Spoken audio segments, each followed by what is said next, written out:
True.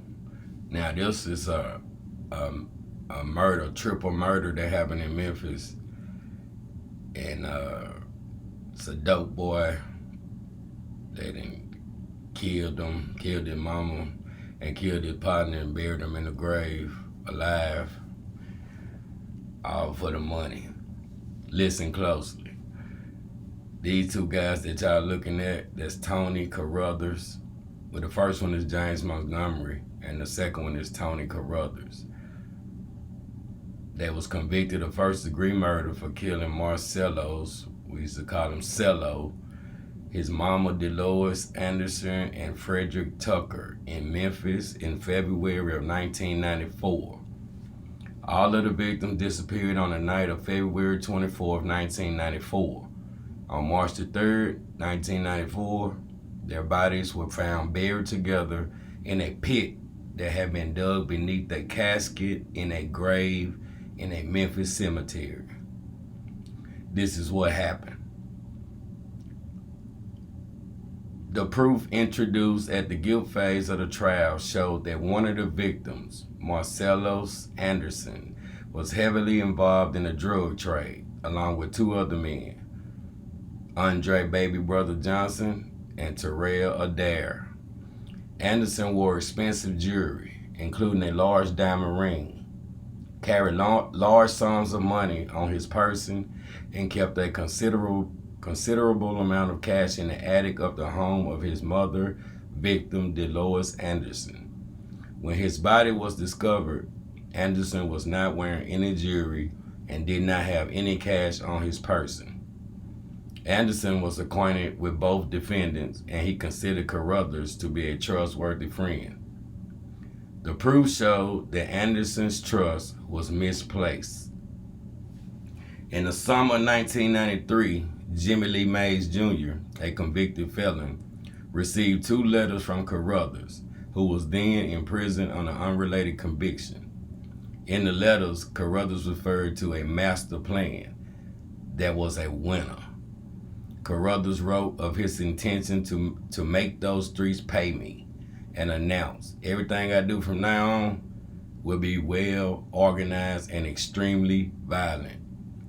Later, in the fall of 1993, while incarcerated at Mark Luttrell Reception Center in Memphis awaiting his release, Carruthers was assigned to work detail at a local cemetery, the West Tennessee Veteran Cemetery.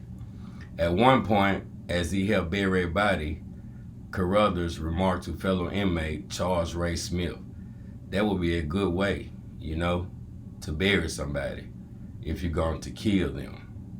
If you ain't got nobody, you don't have no case." Smith also testified that he overheard Carruthers and Montgomery, who also was incarcerated at the reception center, talking about Marcello's Anderson after Anderson had driven Carruthers back to the reception center from a furlough.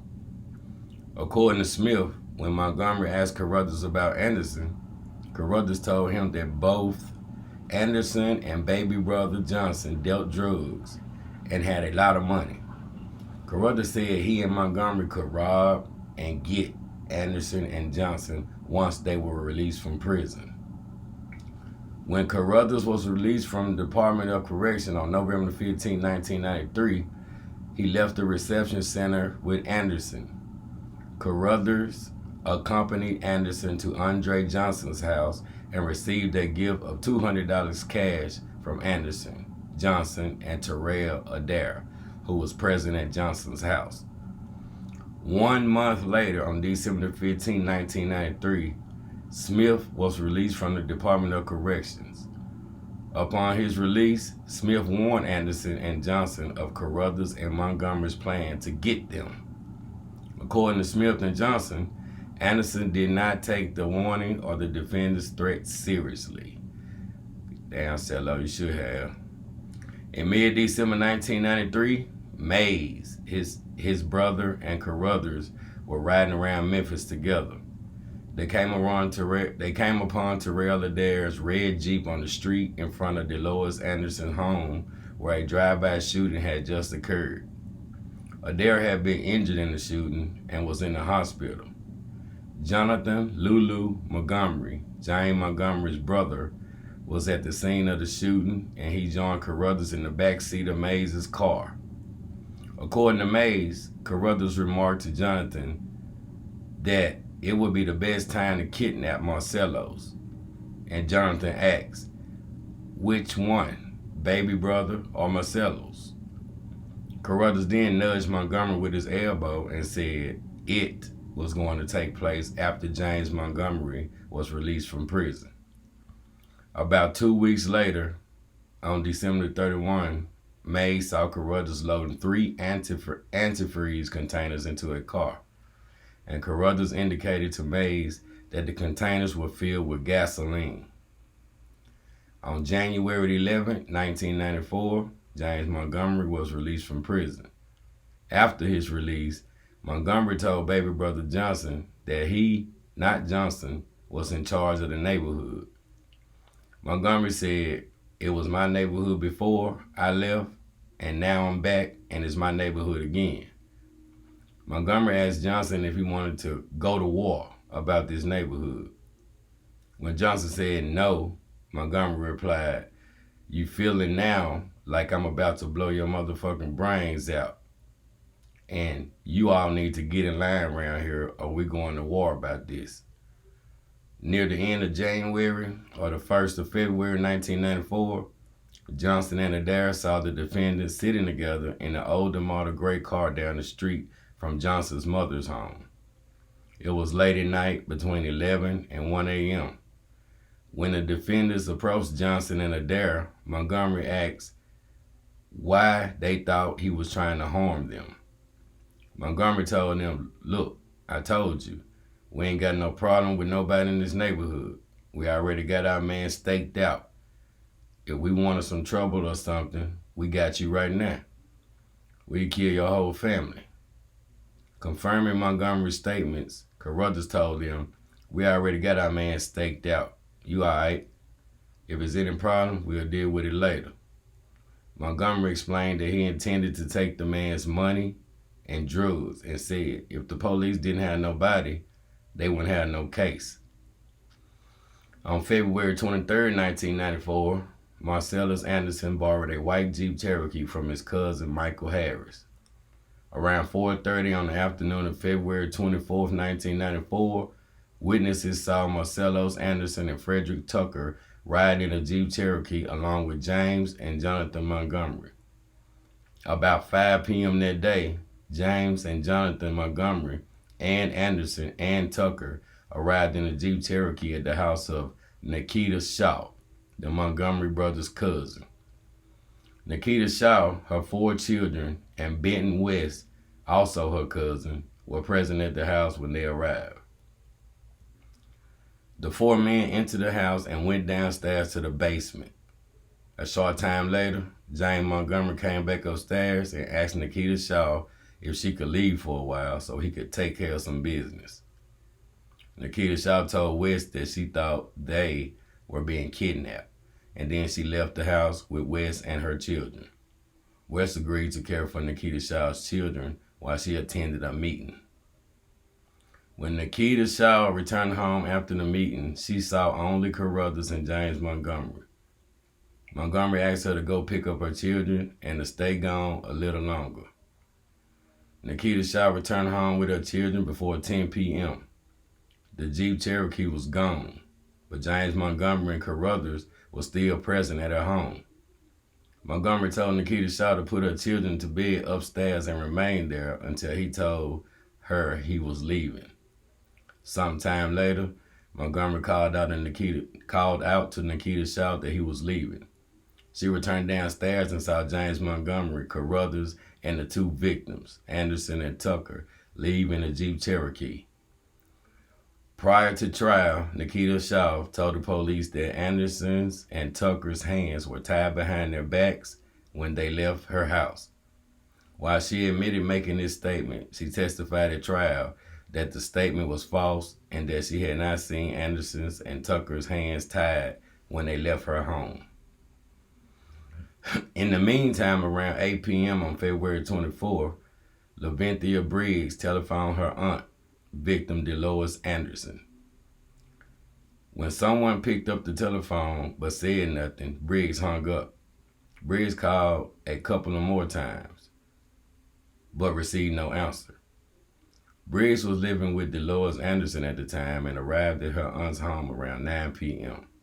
Although Dolores Anderson was not home, her purse, car, and the keys were there. Food left in the Anderson bedroom indicated that she had been interrupted while eating. Briggs went to bed, assuming her aunt would return home soon. A co-worker, whom Dolores Anderson had driven home around 7:15, was the last person to see her alive.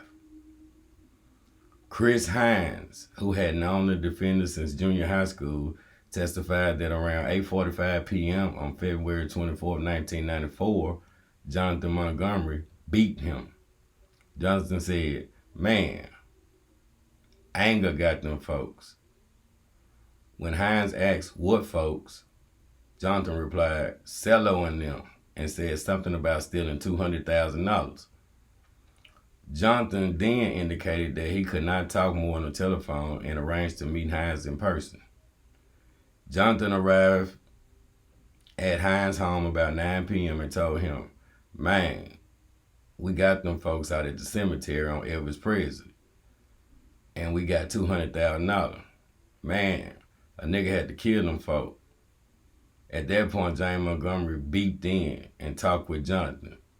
When the telephone call ended, Jonathan asked Hines to drive him to the cemetery. Hines refused, but he allowed Jonathan to borrow his car, which Jonathan promised to return in an hour. When the car was not returned, Hines called James Montgomery's cellular phone at around 11 p.m. James told Hines that he did not know where Jonathan was, that Jonathan did not have a driver's license, and that the car should be returned by 4 a.m. because Jonathan was supposed to drive James to his girlfriend's house. The Jeep Cherokee that Anderson had borrowed was found in Mississippi on February 25th around 2:40 a.m. It had been destroyed by fire.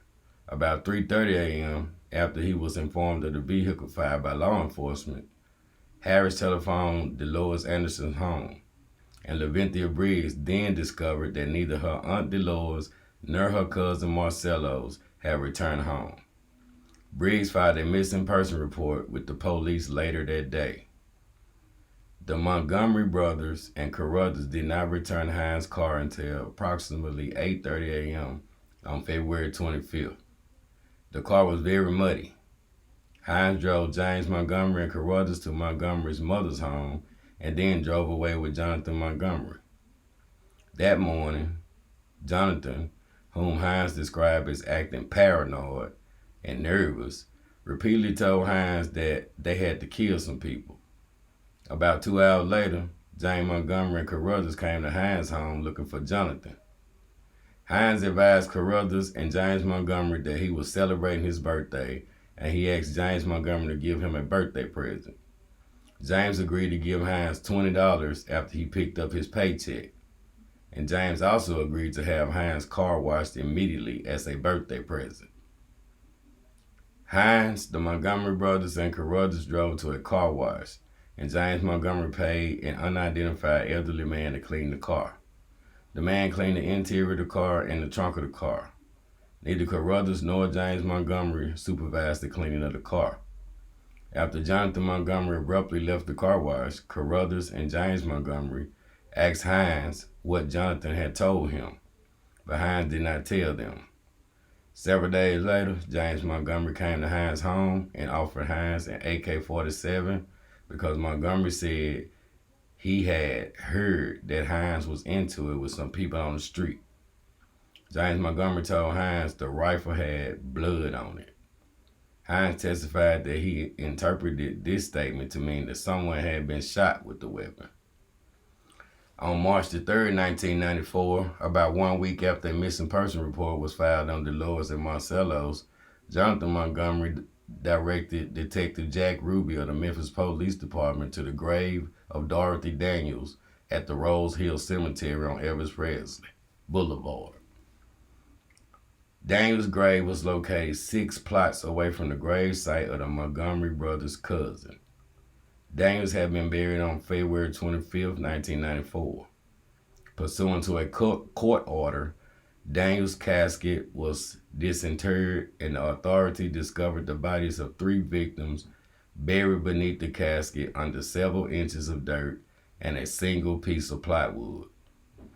An employee of the cemetery testified that a pressed wood box or vault had been placed in Daniel's grave during working hours on February 24th, and that it would have taken at least 2 people to remove the box.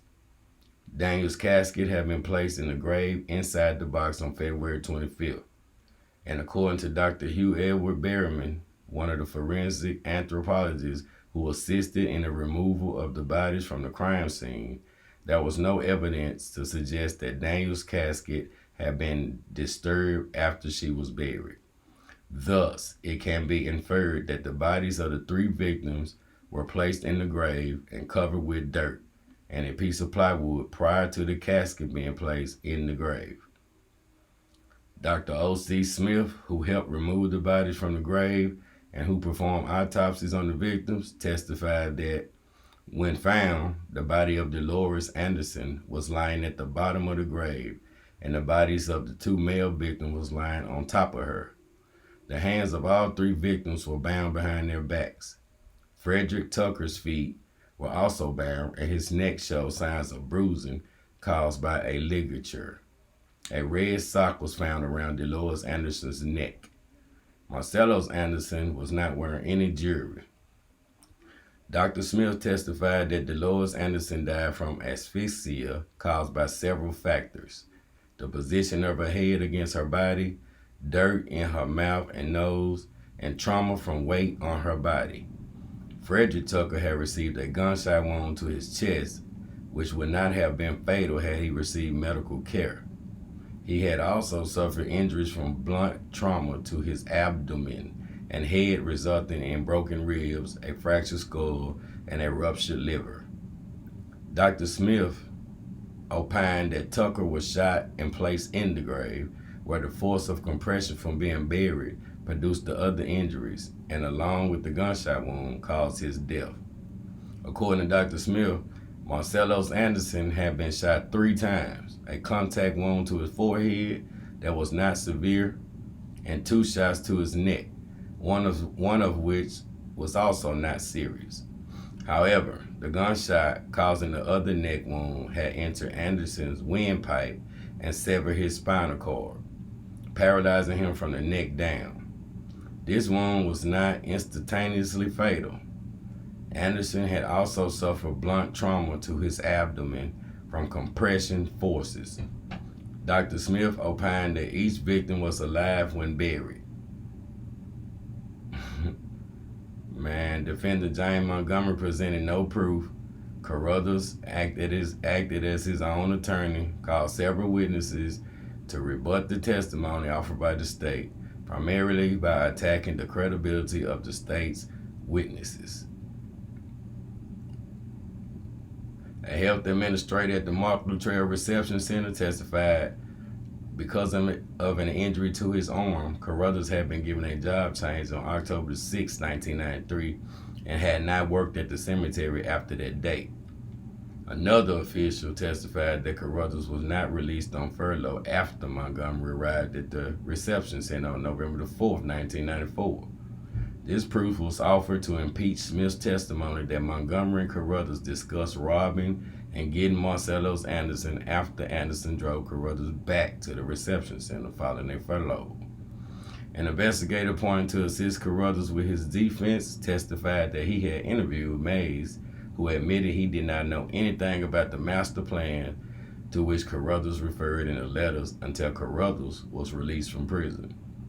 On cross-examination, the investigator admitted that Mays said that when he was released from prison, Carruthers had explained that the master plan involved kidnapping Marcellus Anderson. Carruthers' brother and another witness testified that Jonathan Montgomery was not at the scene of the drive-by shooting involving Terrell Adair. This proof was offered to impeach Mays' testimony that Carruthers and Jonathan Montgomery discussed kidnapping Marcello's on the day that Terrell Adair was shot. Another witness, Adolfo Antonio James, testified that he and Carruthers had been visiting a friend between the hours of 1 a.m. and 2 a.m. the day before these homicides were first reported on the news. This testimony was offered to provide at least a partial alibi for Carruthers for the early morning hours of February 25, 1994. However, on cross-examination, James admitted that he did not know the exact date he and Carruthers had been together. Carruthers also called Alfredo Shaw as a witness after seeing a television news report about these killings in March of 1994. Alfredo Shaw is a snitch, y'all. He was a snitch. He been a snitch in his whole life. Alfredo Shaw had telephoned Crime Stoppers and given a statement to the police implicating Carruthers. Alfredo Shaw later testified before the grand jury, which eventually returned the indictments against Carruthers and Montgomery. Prior to trial, however, several press reports indicated that Alfredo Shaw had recanted his grand jury testimony, professed that the statement had been fabricated, and intended to formally recant his grand jury testimony when called as a witness for the defense. Therefore, when Carruthers called Alfredo Shaw to testify, the prosecution announced that if he took the stand and recanted his prior sworn testimony, he would be charged with and prosecuted for 2 counts of aggravated perjury. In light of the prosecution's announcement, the trial court summoned Alfredo Shaw's attorney and allowed Alfredo Shaw to confer privately with him. Following that private conference, Alfredo Shaw's attorney advised the trial court, defense counsel, including Carruthers, and the prosecution, that Alfredo Shaw intended to testify consistently with his prior statements and grand jury testimony, and that any inconsistent statements Alfredo Shaw had made to the press were motivated by his fear of Carruthers and by threats he had received from him. Despite the information, Carruthers called Alfredo Shaw as a witness, and as his attorney advised, Shaw provided testimony consistent with his initial statement to the police and his grand jury testimony. Specifically, Alfredo Shaw testified that he had been on a 3-way call with Carruthers and either Terry or Jerry Durham. And during this call, Carruthers had asked him to participate in these murders, saying he had a sweet plan and they would each earn $100,000 and a kilo of cocaine. Following his arrest for these murders, Carruthers was incarcerated in the Shelby County Jail, along with Alfredo Shaw, who was incarcerated on unrelated charges. Carruthers and Alfredo Shaw were in the law library when Carruthers told Alfredo Shaw that he and some other identified individuals went to Dolores Anderson's house looking for Marcello's Anderson and his money. Marcello's was not there when they arrived, but Carruthers told Dolores Anderson to call her son and tell him to come home. It's something important. When Anderson arrived, the defendants forced Anderson, Tucker, who was with Anderson, and Dolores Anderson into the Jeep at gunpoint and drove them to Mississippi, where the defendants shot Marcello's Anderson and Tucker and burned the Jeep. According to Alfredo Shaw, the defendants then drove all 3 victims back to Memphis in a stolen vehicle. Alfredo Shaw testified that after they put Marcello's Anderson and Tucker into the grave, Dolores Anderson started screaming, and one of the defendants told her to shut up or she would die like her son, and pushed her into the grave.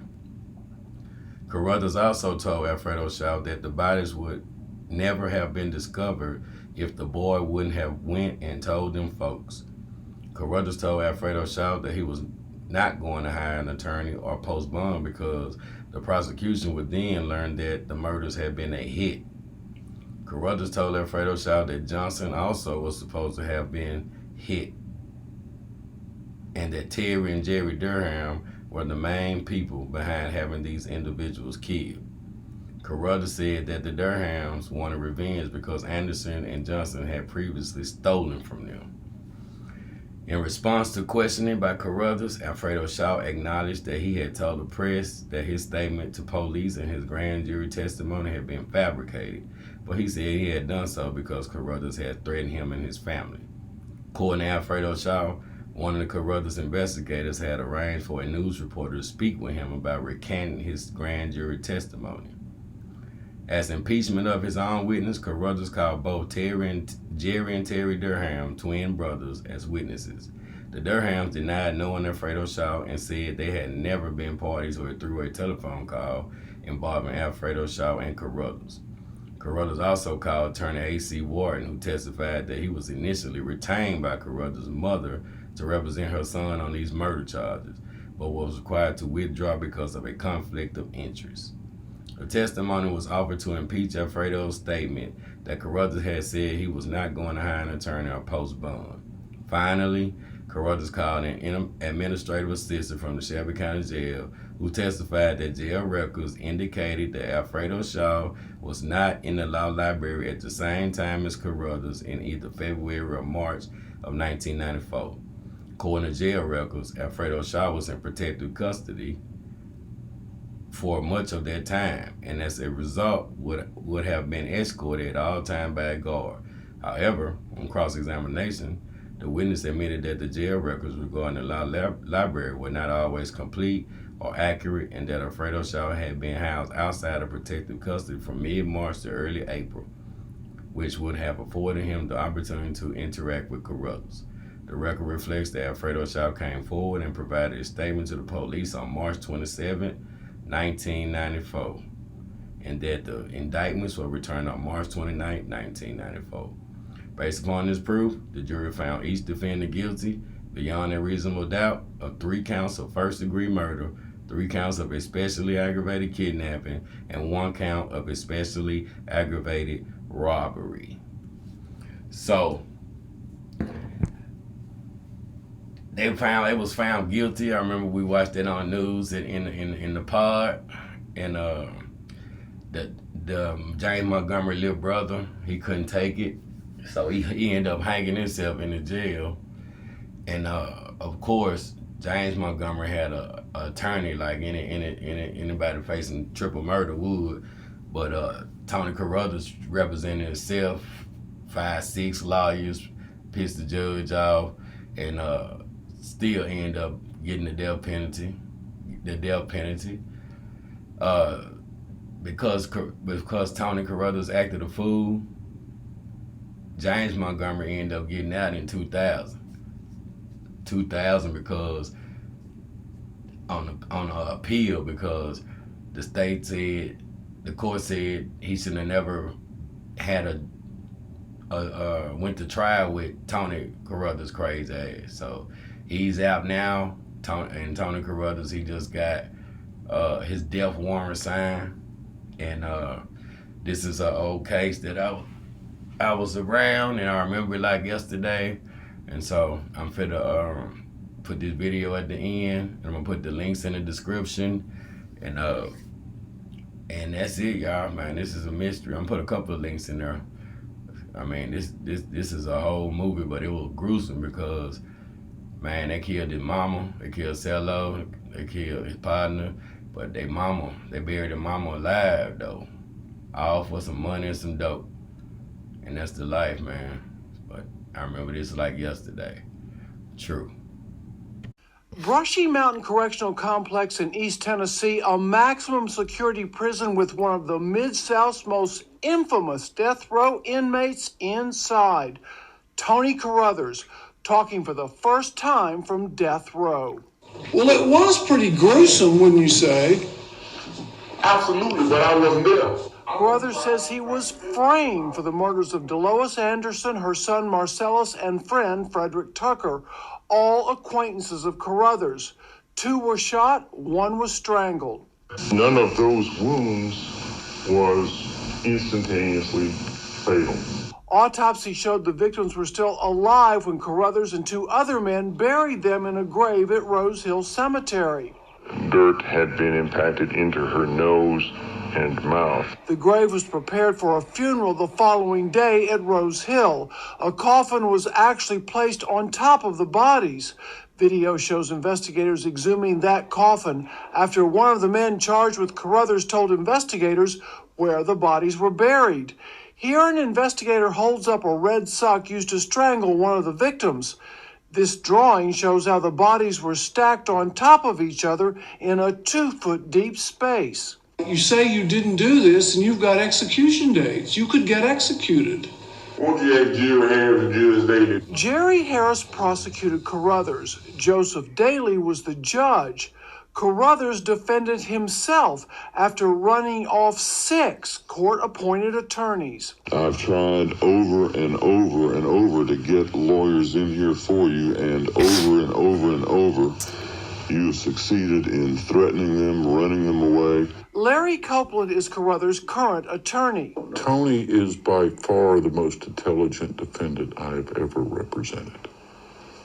And he's on top of his game. Larry Copeland is a crook. Larry Copeland need to be disbarred. That's right, he doesn't like Copeland either. Tony Carruthers has spent much of his time on death row peppering the courts with legal documents he frequently held up during the interview.